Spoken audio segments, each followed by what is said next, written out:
Academy channel में दीपा सिंह एक बार फिर से आपके सामने ज्योग्राफी के इंटरेस्ट पॉइंट लेके आई हूँ। हमारा नेक्स्ट टॉपिक होगा, अभी आपको मैंने अपनी प्रीवियस क्लास में बताया था भारत का अपवहन तंत्र। अब हमारा नेक्स्ट टॉपिक है इंडियन क्लाइमेट्स। कौन सा टॉपिक है? Indian climates. तो मैं आपको इंडियन क्लाइमेट्स के बारे में बताऊंगी। क्लाइमेट क्या होता है? Climate, what is the climate, जिसे हम जलवायु भी कहते हैं। क्या कहते हैं? जलवायु। अब जलवायु क्या होती है? किसी भी देश की जलवायु, कहते हैं ना कि जलवायु पर निर्भर होती है, हर देश की अर्थव्यवस्था वगैरह सब किस पे निर्भर होती है? तो वो होती है आपकी जलवायु पर।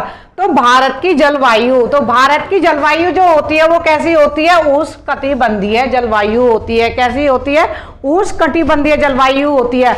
अच्छा, ये मैंने आपको आपकी फर्स्ट मैंने क्लास में भी बताया था कि हमारे देश की जलवायु उष्णकटिबंधीय क्यों है, क्यों है हमारे देश की जलवायु उष्णकटिबंधीय। तो आप अभी एक ड्रॉ के माध्यम से देखिएगा। ये मैंने 0 डिग्री इक्वेटर लाइन बनाई है। कौन सी लाइन बनाई है? 0 डिग्री इक्वेटर। 0 डिग्री इक्वेटर के नॉर्थ में है आपकी कौन सी?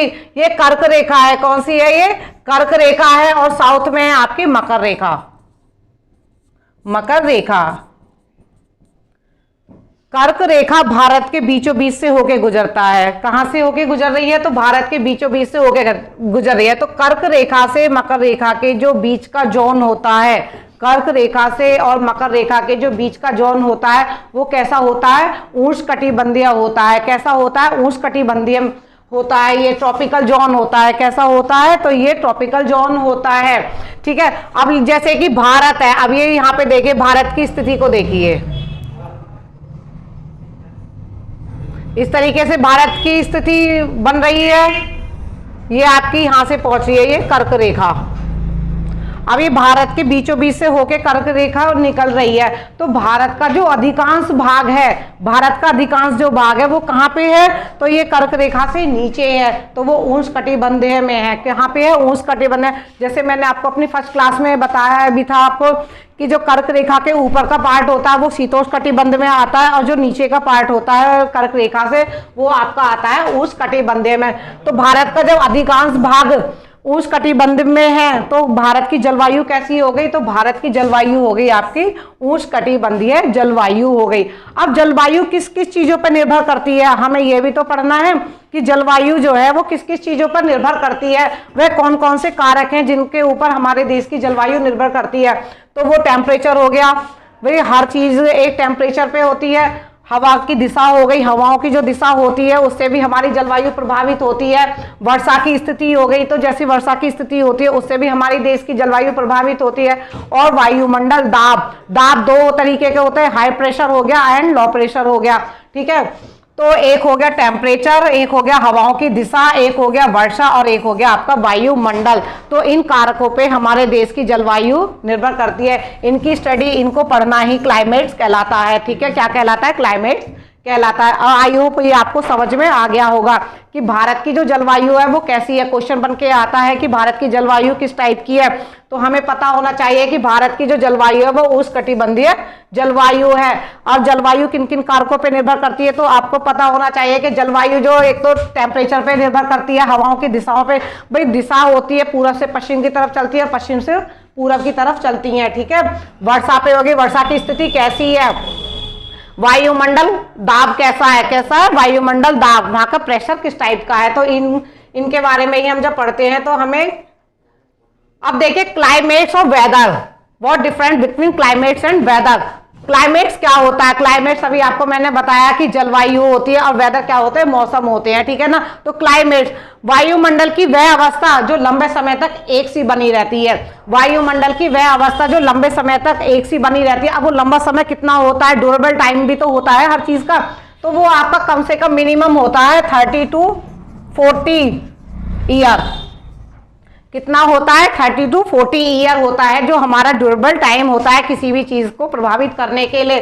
तो जलवायु कम से कम इतना टाइम होना चाहिए, तो वहां की जलवायु वो एक सी बनी रहती है। ठीक है। वायुमंडल की व्यवस्था जो लंबे समय तक एक समान रहती है। कैसी रहती है? एक समान रहती है। और जस्ट इसके अपोजिट होता है वेदर। वेदर में क्या होता है? तो वायुमंडल की वह अवस्था जो जल्दी जल्दी बदलती रहती है। जैसे अभी आपने देखा कि सर्दियां गई हैं, तुरंत ही गर्मी आ गई है, तो अवस्था चेंज हो गई। कितने टाइम में हो गई? 2 to 3 मंथ में। कितने टाइम में हो गई? 2 से 3 महीने के अंदर ही हमारे क्या अवस्थाएं चेंज होती रहती हैं। तो मौसम होती हैं 6 ऋतुओं को लेके आता है, ठीक है ना। तो हमें ये समझ में आ गया होगा क्लाइमेट्स भी क्या होता है और वेदर भी क्या होता है। वेदर जो होते हैं वो जल्दी जल्दी बदलते रहते हैं, क्या कहते हैं ना, मौसम बदलते रहते हैं। तो इसी तरीके से वेदर जो होते हैं वो जल्दी जल्दी बदलते रहते हैं और क्लाइमेट जो होते हैं वो थोड़े लॉन्ग टाइम तक रहते हैं। जैसे मिनिमम है ये आपका 30 to 40 ईयर तक, 30 से 40 साल तक एक सी जलवायु जब बनी रहती है, एक साथ मौसम बना रहता है, तो उसे हम जलवायु कहते हैं, ठीक है। अब आपको ये 2 चीजें समझ में आ गई होंगी, क्लाइमेट्स क्या होते हैं और वेदर क्या होते हैं, और भारत की जलवायु कैसी होती है। भारत की जो जलवायु होती है वो किन किन कारकों पर निर्भर करती है। ये दोनों पॉइंट आपको समझ में आ गए होंगे कि भारत की जो जलवायु है वो उष्णकटिबंधीय है और इसको प्रभावित करने वाले कारक कौन कौन से होते हैं। तो एक तो आपका टेम्परेचर हो गया, हवाओं की दशा हो गई, वर्षा की स्थिति हो गई और आपका वायु दाब हो गया, ठीक है। अभी मैं आगे ये सब चीजें भी बताऊंगी। नेक्स्ट टॉपिक है हमारा किसी भी स्थान व देश की जलवायु को प्रभावित करने वाले कारक। क्या उसके किसी भी स्थान की, भाई कोई भी स्थान है या कोई भी देश है, उसको प्रभावित करने वाले कारक क्या क्या होते हैं, वहाँ की जलवायु किन किन कारकों पर निर्भर होती है। तो सबसे फर्स्ट ऑफ ऑल है आपका उस स्थान की समुद्र से दूरी। किससे? समुद्र से दूरी। तो समुद्र से दूरी देखिए, जो देश समुद्र के किनारे, जो भी स्थान समुद्र के किनारे होगा तो वो कैसा होगा? ह्यूमिडिटी भरा हुआ होता है, कहते हैं ना, आर्द्रता वाला होता है, ना भी एक सा मौसम रहता है, ना सर्दी ज्यादा होती है ना गर्मी ज्यादा हो रहती है, तो वहाँ पे एक सा मौसम रहता है। तो जितना भी समुद्र से ऊंचाई की ओर हम बढ़ते चले जाएंगे तो वहाँ का क्या होगा? वहाँ का वेदर आपका ठंडा होता चला जाता है। कैसा होता चला जाता है? ठंडा होता चला जाता है। सेकेंड है आपका अक्षांशों पर स्थिति। किस पे है?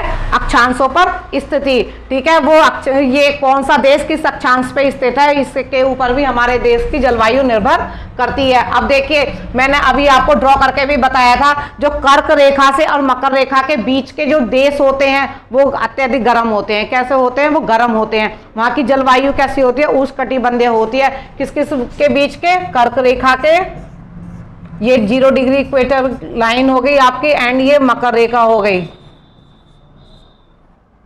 ठीक है। इनके बीच के जो जितने भी देश होंगे वहां की जलवायु कैसी होगी? उष्णकटिबंधीय हो गई। ना तो गर्म होती है ना ठंडी होती है, वहां पे वैसे मोस्टली गर्म ही रहती है।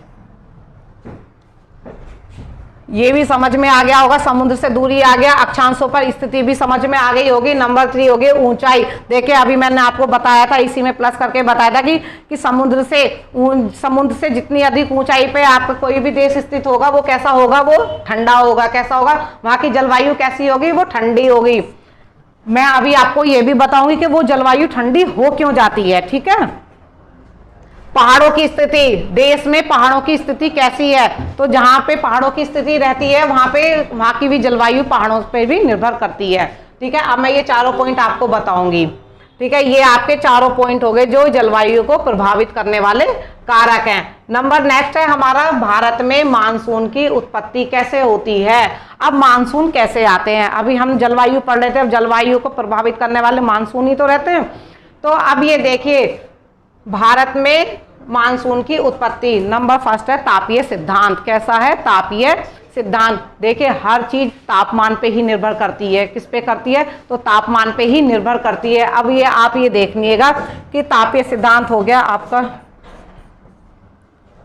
= 1/P। ये हो गया तापमान, हो गया ये प्रेशर हो गया, ठीक है। अगर तापमान बढ़ता है, क्या होता है? तापमान बढ़ता है तो अपने आप ही प्रेशर कम हो जाता है। क्या हो जाता है? प्रेशर कम हो जाता है। तापमान बढ़ता है तो दाब कम हो जाता है, अगर दाब बढ़ता है तो तापमान कम हो जाता है। ये कंडीशन भी मैं आपको अभी नेक्स्ट पढ़ाऊंगी, ठीक है। ये तापीय सिद्धांत है, आप इसको कर लीजिएगा, ठीक है ना, कि तापमान बढ़ता है। मैं यहाँ पे लिख देती हूँ, इसको रिमूव कर देती हूँ।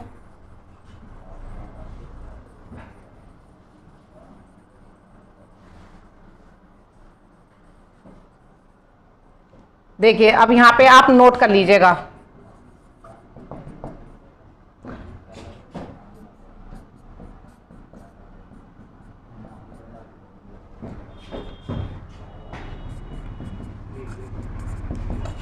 टेम्परेचर बढ़ता है तो आपका प्रेशर, दाब कम होता है।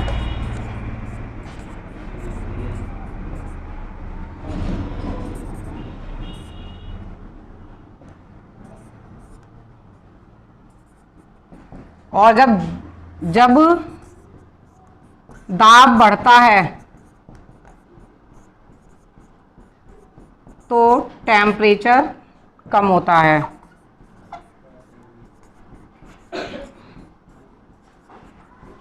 ठीक है, ये तापीय सिद्धांत है जो हमारी जलवायु को प्रभावित करता है। ठीक है, इसको आप नोट कर लीजिएगा कि जब अगर टेम्परेचर बढ़ता है तो क्या कम होता है, दाब कम होता है, और जब दाब बढ़ता है तो टेम्परेचर कम हो जाता है। ठीक है, अब देखिए ग्रीष्म ऋतु में सूर्य कर्क रेखा के लंबवत होने के कारण, अच्छा एक और चीज नोट कर लीजिएगा, यहीं पर ही आप ये भी नोट कर लीजिएगा, नोट करके डाल लीजिएगा कि जो हवाएं होती हैं, क्या हवाएं जो होती हैं वो हाई प्रेशर से लो प्रेशर की ओर बढ़ती हैं। किसकी तरफ बढ़ती हैं? हवाओं की जो दिशा होती है वो हाई प्रेशर से लो प्रेशर की ओर।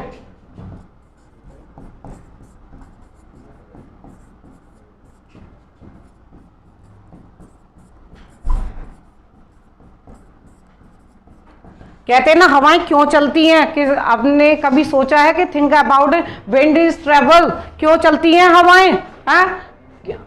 हाई प्रेशर से लो प्रेशर की ओर चलती हैं हवाएं। जब हाई प्रेशर कब बनता है? हाई प्रेशर तब बनता है जब शीत ऋतु होती है तो हाई प्रेशर बनता है। जब हवाएं ठंडी होती हैं तो हाई प्रेशर हो जाता है, तो वो किसकी ओर बढ़ती हैं? तो वो लो प्रेशर की ओर बढ़ती हैं। किसकी ओर बढ़ती हैं? वो लो प्रेशर की ओर बढ़ती हैं। तो आप ये कह सकते हो जो हवा गति करती है वो हाई प्रेशर से ये लो प्रेशर की ओर गति करती हैं। तो ये आपका क्वेश्चन ये भी क्लियर हो गया होगा। ठीक है, इसे नोट करके आप कर सकते हो।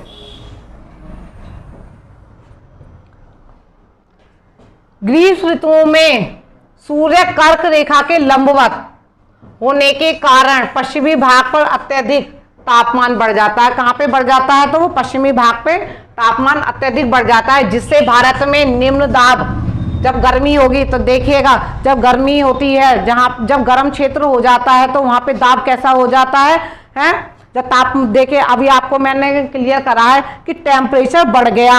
जब टेम्परेचर बढ़ गया तो उसके जस्ट अपोजिट ही क्या हुआ कि दाब कम हो गया। क्या हो गया? दाब कम हो गया। तो देखिए अब यहाँ पे भी यही है कि जिससे भारत में निम्न दाब बन जाता है। क्या बन जाता है? जब टेम्परेचर बढ़ रहा है, ग्रीष्म ऋतु में ही तो टेम्परेचर बढ़ता है, जब टेम्परेचर बढ़ रहा है तो क्या हो गया? दाब अपने आप कम हो गया। जब कम दाब का क्षेत्र बन जाता है। इसके विपरीत हिंद महासागर में तापमान कम हो जाता है। अब हिंद महासागर में तापमान कम क्यों हो जाता है? देखिए सूर्य कर्क रेखा पे चमक रहा है ग्रीष्म ऋतु में। किस पे चमक रहा है? कर्क रेखा पे चमक रहा है। तो मकर रेखा में क्या हो जाएगा? मकर रेखा पर क्या हो जाएगी? सर्दी पड़ने लग जाएगी। मकर रेखा पे क्या पड़ने लग जाएगी? सर्दी पड़ने लग जाएगी। तो जब सर्दी पड़ती है तो वहां पे टेम्परेचर क्या हो जाता है? वहां का प्रेशर कैसा हो जाता है? तो वहां का प्रेशर हो जाता है हाई प्रेशर हो जाता है।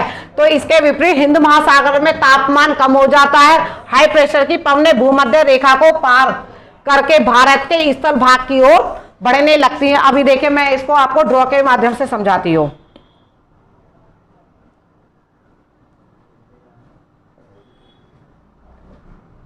अब देखिए मैं आपको ये बताती हूँ। अब ये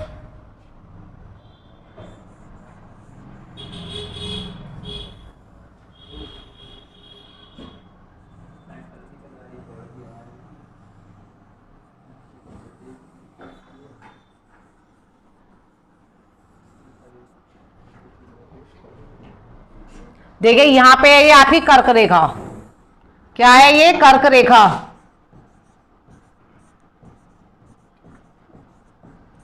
ये है आपकी कर्क रेखा। कर्क रेखा अब जब सूर्य ग्रीष्म ऋतु में सूर्य कहां पे चमक रहा है? कर्क रेखा पे चमक रहा है। जब उसके लंबवत है, जब कोई भी हीट की चीजें आपके सामने आ जाएगी तो ऑब्वियसली आपको वहां पे क्या होगा? एनर्जी ज्यादा उत्पन्न होगी। तो एनर्जी ज्यादा उत्पन्न होगी, वहां ऊष्मा ज्यादा पैदा हो रही है तो वहां गर्मी हो जाएगी। क्या हो जाएगी? वहां पे गर्मी हो जाएगी। यहाँ सूर्य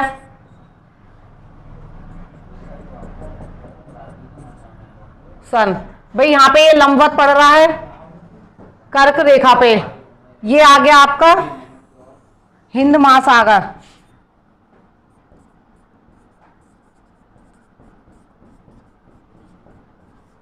हिंद महासागर 0 डिग्री इक्वेटर लाइन है। ये भूमध्य रेखा है। भूमध्य रेखा के नीचे कौन सी लाइन मिलती है? ये आपकी मकर रेखा है।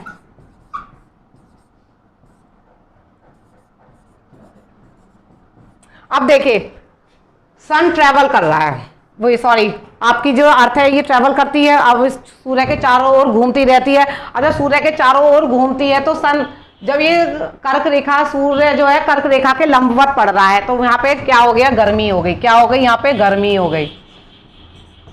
जब गर्मी होती है तो यहाँ का तापमान बढ़ रहा है। कैसा, तापीय सिद्धांत पे चल रहा है ये सब चीजें, तापीय सिद्धांत पे मानसून आते हैं, मानसून की उत्पत्ति जो होती है वो तापीय सिद्धांत पे होती है। अब ये देखिए जब ये सूर्य कर्क रेखा पे लंबवत पड़ रहा है तो यहाँ पे गर्मी हो रही है। जब गर्मी हो रही है तो भारत में कैसा प्रेशर, वो टेम्परेचर बढ़ रहा है। क्या बढ़ रहा है, टेम्परेचर बढ़ रहा है। तो कैसा प्रेशर बनना है, तो यहाँ पे लो प्रेशर बनना है। क्या प्रेशर बनना है, तो यहाँ पे लो प्रेशर बनना है, ठीक है ना। अब भारत में तो लो प्रेशर बनना है। जस्ट इसके विपरीत जो सूर्य कर्क रेखा पे है तो मकर रेखा पे वो क्या कहते हैं, सर्दी पड़ रही है। मकर रेखा पे जो ये मकर रेखा वाला हिस्सा है यहाँ पे क्या पड़ रही है, यहाँ पे सर्दी पड़ रही है। जब यहाँ मकर रेखा पे सर्दी पड़ती है तो कर्क रेखा पे गर्मी पड़ती है। जब कर्क रेखा पे सर्दी पड़ती है तो मकर रेखा पे गर्मी पड़ती है, ये आपको पता होना चाहिए। अब यहाँ पे हाई प्रेशर बनना है। सर्दी में क्या बनना है, हाई प्रेशर बनना है। मकर रेखा पे हाई प्रेशर बनना है। अब मैंने आपको बताया कि जो हवाओं की जो गति होती है, हवाओं की जो दिशा होती है वो high pressure to low pressure की ओर बढ़ती है। जब यहाँ पे मकर रेखा पे हाई प्रेशर बनना है, भूमध्य सागरीय पवनें जो होती हैं जिन, ठीक है ना, जिन्हें हम क्या कहते हैं, व्यापारिक पवनें भी कहते हैं, ठीक है, ट्रेड पवनें जिन्हें कहते हैं ना, ट्रेड विंड है। तो ये जो पवनें हैं अब ये क्या कर रही है, जब हाई प्रेशर हो रहा है तो वो अपने आप में एक फोर्स लगाएगा। जब हाई प्रेशर बढ़ रहा है तो ये फोर्स लगा के भूमध्य रेखा को भी पार कर रही है। किसको पार कर रही है, तो ये भूमध्य रेखा को भी पार कर रही है, ठीक है ना बेटा। ये आपको याद होना चाहिए कि टेम्परेचर बढ़ता है तो प्रेशर कम होता है, ठीक है। अब यहाँ पे सर्दी हो रही है, टेम्परेचर यहाँ पे क्या हो रहा है, टेम्परेचर तो यहाँ पे कम हो रहा है तो प्रेशर बढ़ रहा है। जब प्रेशर बढ़ेगा, जब किसी चीज में प्रेशर लगाया जाएगा तो वो ऊपर उठेगी। ऊपर उठ के वो क्या कर रही है, भूमध्य रेखा को क्रॉस कर रही है। यहाँ पे एक बल लगता है, वो कॉरियोलिस बल होता है। क्या होता है, वो कॉरियोलिस बल होता है, ठीक है। उस कॉरियोलिस बल के कारण ही ये पवनें दो भागों में डिवाइड हो जाती हैं। किस किस में हो जाती है, दो भागों में डिवाइड हो जाती है। एक शाखा आपकी अरब सागर की ओर चली जाती है और दूसरी शाखाएं जो होती हैं आपकी किधर, बंगाल की खाड़ी की ओर मुड़ जाती हैं, ठीक है ना। तभी तो कहते हैं हमारे ये दक्षिण पश्चिमी मानसून आ गए हैं, ठीक है। अब ये आपको क्लियर हो गया कि यहाँ पे हाई प्रेशर हो रहा है। जो हाई प्रेशर हो रहा है तो ये प्रेशर यहाँ क्या कर रहा है, ये भूमध्य ये रेखा को पार करके भारत की ओर बढ़ने लगे हैं। अब भारत की ओर बढ़ने पे ये एक कॉरियोलिस बल लगता है। कौन सा बल लगता है, वो कॉरियोलिस बल लगता है, जिसके कारण ये जो पवनें हैं वो दो पार्टों में डिवाइड हो जाती हैं। एक जो पवनों की दिशा होती है वो अरब सागर की ओर चली जाती है। आपको यहाँ पे पता ही है कि यहाँ अरब सागर है, ठीक है ना, अरब सागर की तरफ चली जाती है। और इधर क्या है, बंगाल की खाड़ी।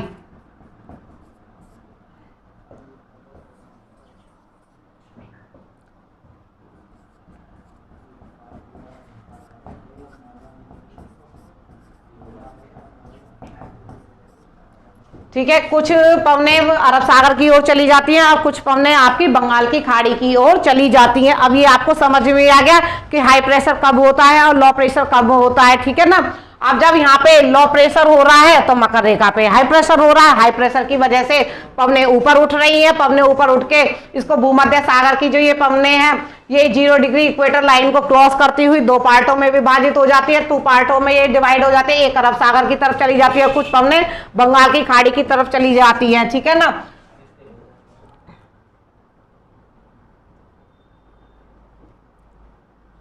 ये आ गया। अब देखिए नेक्स्ट, अरब सागर की ओर चली जाती हैं, ठीक है। अब अरब सागर की ओर जो चली जाती हैं, अब वहां पे भी 3 तरीके से ये 3 पार्टों में डिवाइड होके ये बरसात करती हैं। किन्नों में, ये 3 पार्टों में बट के। अब देखिए फर्स्ट शाखा, मैं यहाँ पे फिर से ड्रॉ बना दे दी हूं।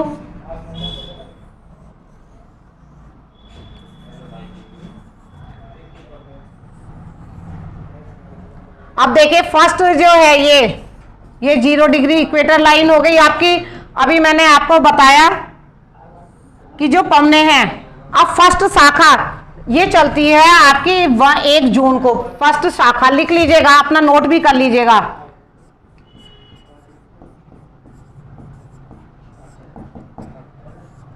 ये भारत में कब प्रवेश करती हैं? तो ये भारत में करती हैं 1 जून को। कब प्रवेश करती है? 1 जून को। क्या चीज चल रही है?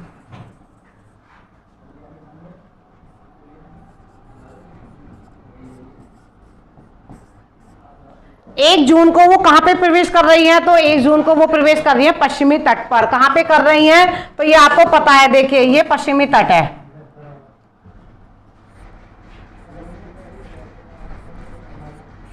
जो केरल है।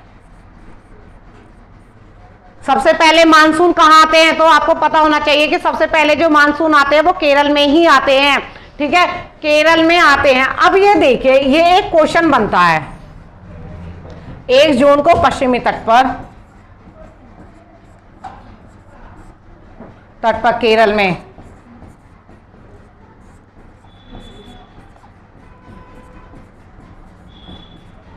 मानसून पहुंचते हैं।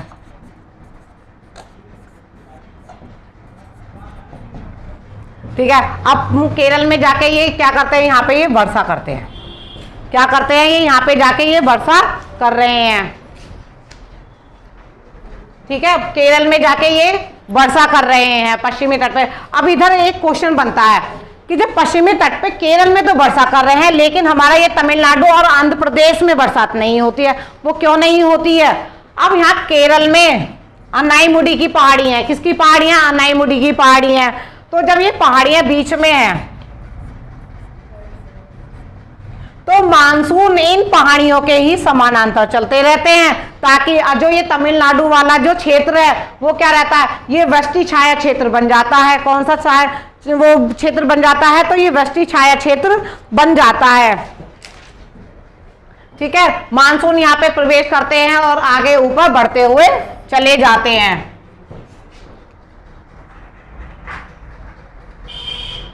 ये नोट कर लीजिएगा जल्दी से आप।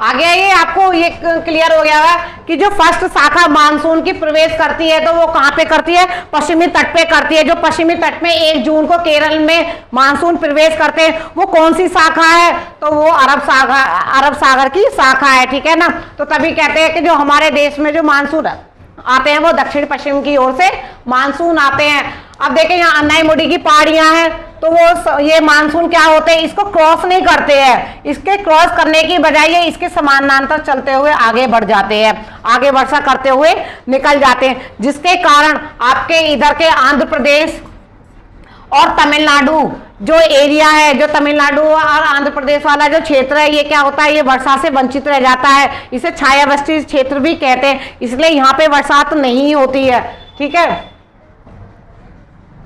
फिर नेक्स्ट है आपका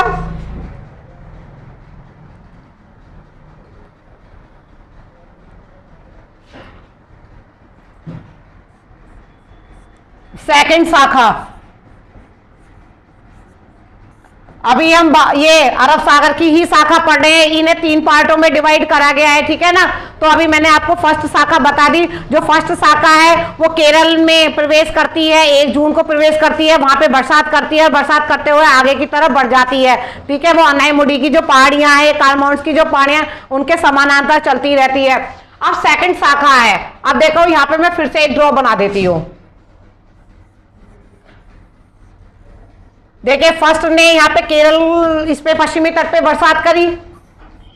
अब सेकंड शाखा ये बॉम्बे होते हुए, कहां पे? महाराष्ट्र में होते हुए ये बरसात करती हुई निकलेगी। कहां पे ये करती है? 5 to 10 जून।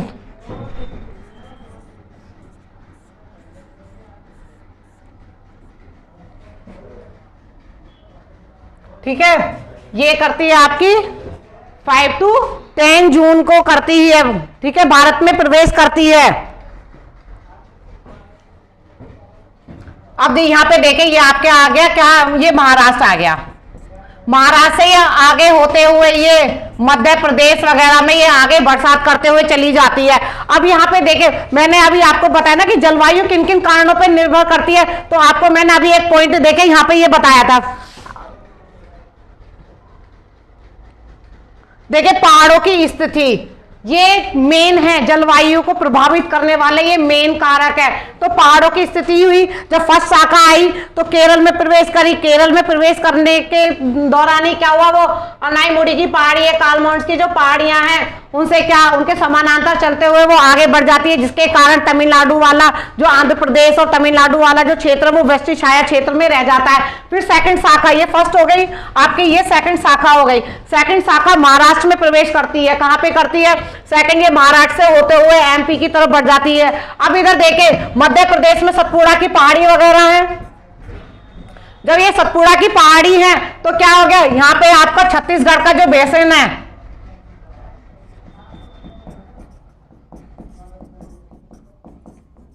यहाँ पे तमिलनाडु और ये आंध्र प्रदेश वृष्टि छाया बने, यहाँ पे छत्तीसगढ़ का बेसिन है, ये छाया वृष्टि वो प्रदेश स्थान बनेगा। ठीक है, सतपुड़ा की जो पहाड़ियां हैं इनके समानांतर क्या होता है, ये बादल, ये आगे मानसून चलते चले जाते हैं, जो आगे बरसात करते हुए निकल जाते हैं। ठीक है, अब थर्ड है, ये किधर निकल रही है? महाराष्ट्र में। ठीक है, बॉम्बे होते हुए।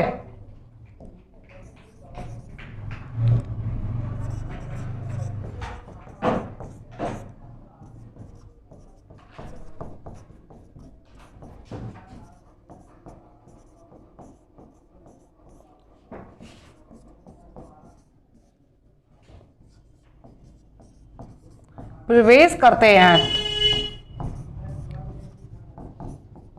जिससे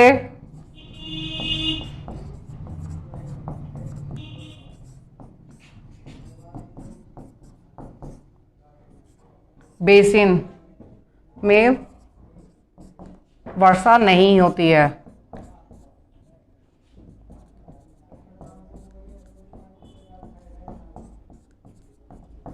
ठीक है, अब ये आपको ड्रॉ के माध्यम से भी याद होना चाहिए कि अरब सागर की जो शाखा है वो 3 पार्टों में डिवाइड रहती है। फर्स्ट शाखा कहाँ पे? पहले सबसे पहले केरल राज्य में बरसात होती है, पश्चिमी तट पर होती है। ठीक है, जिसके अपोजिट जो है तमिलनाडु और आंध्र प्रदेश जो है वो वेस्टर्न छाया क्षेत्र रह जाते हैं। अब मैंने आपको देखा ये भी बता दिया कि वो वेस्टर्न छाया क्षेत्र क्यों रह जाते हैं। ठीक है ना, ये आपको समझने की। अब यहाँ पे देखिए सेकंड शाखा है वो महाराष्ट्र में प्रवेश करती है, महाराष्ट्र में होते हुए एमपी वगैरह में होते हुए बरसात करती है, निकल जाती है। थर्ड है ये आपकी गुजरात से प्रवेश करती है। कहाँ पे प्रवेश करती है? तो ये गुजरात में प्रवेश करती है।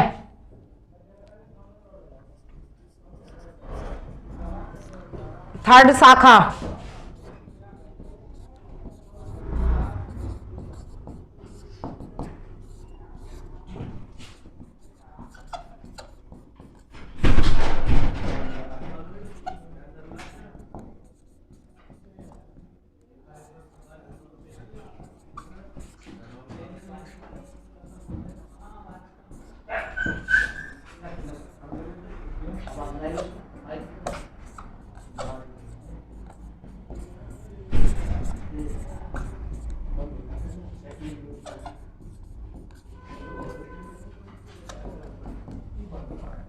ठीक है, थर्ड शाखा आपकी गुजरात प्रदेश में, ये सौराष्ट्र प्रदेश में बरसात करती हुई गुजरती हुई आगे की ओर निकल जाती है। ठीक है, अब ये आपको यहाँ पे याद रखना है। ठीक है, अब जब ये आगे बढ़ती है, अब ये देखिएगा आपको गुजरात में निकल रही है, अब गुजरात से ये आगे बढ़ रही है तो ये वाला हिस्सा किसका पड़ गया?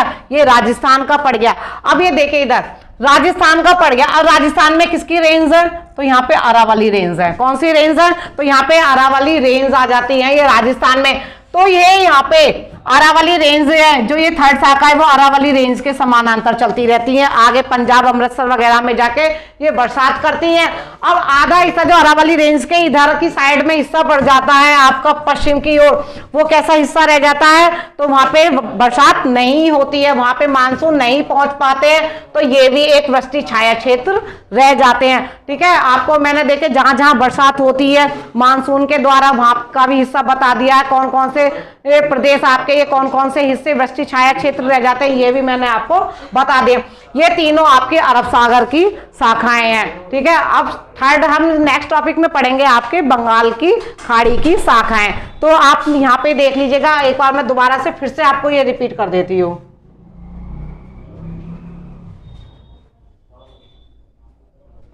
ये आपको समझ में आ गया होगा कि क्लाइमेट्स क्या है। देखिए मैं दोबारा से अपनी पूरी क्लास को रिपीट कर रही हूँ कि जलवायु क्या होती है, भारत की जलवायु कैसी होती है। तो भारत की जलवायु जो होती है उष्णकटिबंधीय होती है। मैंने आपको ये भी बता दिया कि उष्णकटिबंधीय जलवायु क्यों होती है, क्योंकि हमारा जो भारत है ये कर्क रेखा पे ही स्थित है, ठीक है। कर्क रेखा इसके भारत के बीचों बीच से होके गुजरती है। अब देखिए उष्णकटिबंधीय जो जोन है, ये आपके ट्रॉपिकल जोन जो है वो कौन कौन से हैं, तो मकर रेखा से लेके कर्क रेखा के जो बीच का जोन है वो उष्णकटिबंधीय ही होता है, और कर्क रेखा से ऊपर का जो हिस्सा होता है वो शीतोष्णकटिबंध में आता है, और नीचे का हिस्सा आपका उष्णकटिबंध में आता है। लेकिन जलवायु को हमने उष्णकटिबंधीय ही क्यों कहा गया है, क्योंकि जो हिस्सा ज्यादा होता है जिस चीज में आ रहा है तो हम वहां की जलवायु, इसीलिए इसे उष्णकटिबंधीय जलवायु यहाँ पे कहा गया है भारत की, ठीक है। क्योंकि वरना कर्क रेखा से ऊपर की जो जलवायु है वो शीतोष्णकटिबंधीय जलवायु है, ये भी आपको याद रखने वाला पॉइंट है, ठीक है। जलवायु को प्रभावित करने वाले कारक कौन कौन से हैं, मैंने आपको ये भी बता दिया कि जलवायु को प्रभावित करने वाले कारक टेम्परेचर है, हवाओं की दिशा है, वर्षा की स्थिति है, और आपका वायुमंडलीय दाब है,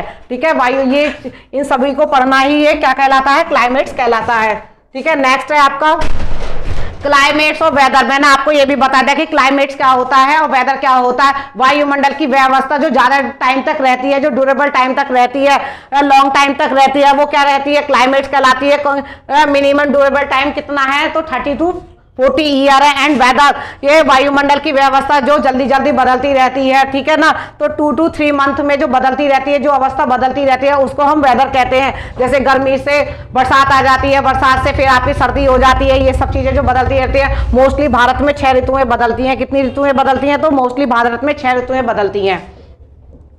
नेक्स्ट है आपकी किसी भी स्थान व देश की जो जलवायु को प्रभावित करने वाले कारक, वो कौन कौन से कारक है। देखिए जलवायु को कोई ना कोई तो प्रभावित करता ही है, तो वो कारक कौन कौन से हैं, तो उस स्थान की समुद्र से दूरी। देखिए मैंने अभी आपको ये भी बताया कि जो समुद्र के किनारे वाला हिस्सा होता है, जो समुद्र के अधिक किनारे, जैसे अभी हमारा ये भारत है, जो भारत का ये आपका प्रायद्वीपीय पेनिनसुला जो एरिया होता है, वहां के जो ये समुद्र के किनारे वाले हिस्से होते हैं, वहां पे कैसी जलवायु होती है, तो वहां पे एक सी जलवायु होती है, ना ज्यादा आपकी गर्म होती है ना ज्यादा ठंडी होती है, ठीक है ना। ठंडाई कहाँ पे बढ़ती है, जब हम अधिक ऊंचाई की ओर बढ़ते चले जाते हैं। तो समुद्र से अधिक ऊंचाई पे जब बढ़ते चले जाते हैं तो वहां की जलवायु ठंडी होती चली जाती है, ठीक है। और वरना जो समुद्र के किनारे रहते हैं तो वहां की जो जलवायु होती है ह्यूमिडिटी वाली होती है, ठीक है ना, आर्द्रता भरी हुई रहती है। थर्ड सेकंड है आपकी अक्षांश पे स्थिति। देखिए आपको मैंने जब हमने फर्स्ट क्लास हमने स्टार्ट करी थी तो मैंने अक्षांश रेखाएं और देशांतर रेखाएं ये सब पढ़ाई थी, तो ठीक है ना। तो वहां के अक्षांश, अच्छा एक चीज और, एक क्वेश्चन मैं पूछती हूँ आपसे कि भारत में अमृतसर और शिमला दोनों एक ही अक्षांश पे स्थित हैं, लेकिन दोनों की जलवायु अलग अलग क्यों है, ये मुझे, चलो आप क्वेश्चन मैंने आपको दिया है, ये आप मुझे बताइएगा, ठीक है। अक्षांश पर स्थिति वहां के देश की स्थिति को प्रभावित करते हैं। ऊंचाई, वो किस ऊंचाई पे है, देखिए अधिक ऊंचाई पे होगा भूमध्य सागर, ये भूमध्य रेखा होगी आपकी, 0 डिग्री इक्वेटर हो गया। 0 डिग्री इक्वेटर से ऊपर की ओर बढ़ते चले जाएंगे तो वहां की ऊंचाई ऑफ भी जाहिर सी बात है क्या होती चली जाएगी, ठंडी होती चली जाएगी, ठीक है। फिर वहां पे हो गया पहाड़ों की स्थिति, ये इंपॉर्टेंट है पहाड़ों की स्थिति। ये किसके लिए इंपॉर्टेंट है, तो ये मानसूनों के लिए इंपॉर्टेंट है, ठीक है ना। पहाड़ों की स्थिति मानसून के लिए इंपॉर्टेंट है, ठीक है। अब आगे आपका ये भारत में मानसून की उत्पत्ति किससे हो रही है, तो ये तापीय सिद्धांत के कारण होती है। मैंने आपको ये भी बताया कि तापीय सिद्धांत से ही कैसे मानसून की उत्पत्ति होती है। देखिए जब टेम्परेचर बढ़ेगा, टेम्परेचर कब बढ़ता है, जब कोई चीज हीट वाली चीज आपके सामने आ जाए तो वहां का टेम्परेचर क्या होगा, बढ़ जाएगा।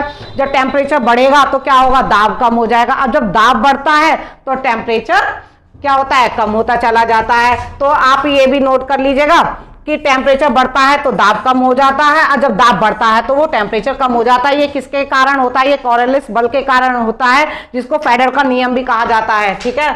इसे आप फिजिक्स की क्लास में पढ़ना, वैसे मैंने यहीं पे बता दिया है, ठीक है। टेम्परेचर बढ़ता है तो दाब कम होता है, दाब बढ़ता है तो टेम्परेचर बढ़ता है। अब वो किस किस कंडीशनों में बढ़ता है, देखो टेम्परेचर क्यों बढ़ता है, कोई भी उसमें चीजें आपके सामने आ जाए, ठीक है, तो वहां पे क्या होगा, गर्मी पैदा हो जाएगी। जब गर्मी पैदा हो जाए तो टेम्परेचर बढ़ रहा है, ठीक है।